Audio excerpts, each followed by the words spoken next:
Deputy Speaker, the last few months have been some of the most difficult in memory for the Australian Jewish community. The horrific attacks on October 7 have not only created a war in the Middle East, they are causing an unprecedented rise of anti-Semitism in Australia. In Sydney, we have seen anti-Semitic posters at protests, anti-Semitic slurs from members of the New South Wales Parliament, motorcycle convoys deliberately travelling through the heart of the Jewish community, and boycotts of Jewish businesses. There were already guards outside Jewish schools, now there are more. Australia has long been a safe haven for people around the world, a chance for people to bring up their families in safety, to work hard and build a prosperous life, and that's no more so than for the Jewish community. But tragically, it feels like this is changing. In the words of one of my friends, Australia is scary, which is awful because it's one of the best places in the world to be Jewish.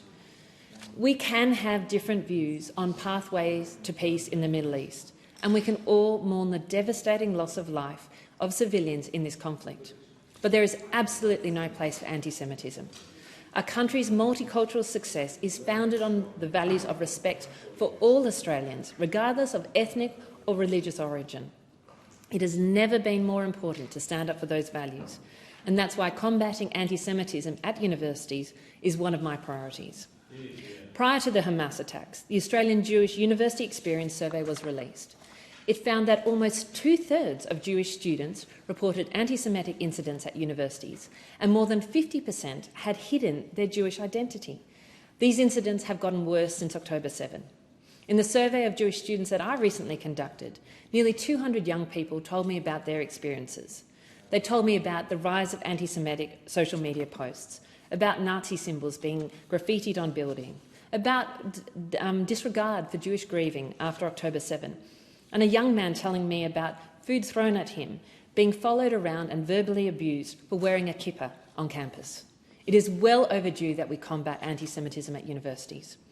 And along with the members of Berowra and Macnamara, my fellow co-chairs of the Parliamentary Friends of the International Holocaust Remembrance Alliance, we have been doing just that. Earlier last year, the Friends of IRA wrote to the Australian universities and asked them to adopt the IRA definition of anti-Semitism to help them better identify and deal with anti-Semitism. I'm delighted that 5 universities have already done this, and I want more to do so. The survey also highlighted the specific issues at universities attended by students in my communities. So I'm arranging meetings with the Vice-Chancellors of those universities in the coming weeks to urge them to take stronger action on anti-Semitism. We must go beyond individual universities, though, to systemic reform, and that's why we've presented to the cross-jurisdictional working group on university governance.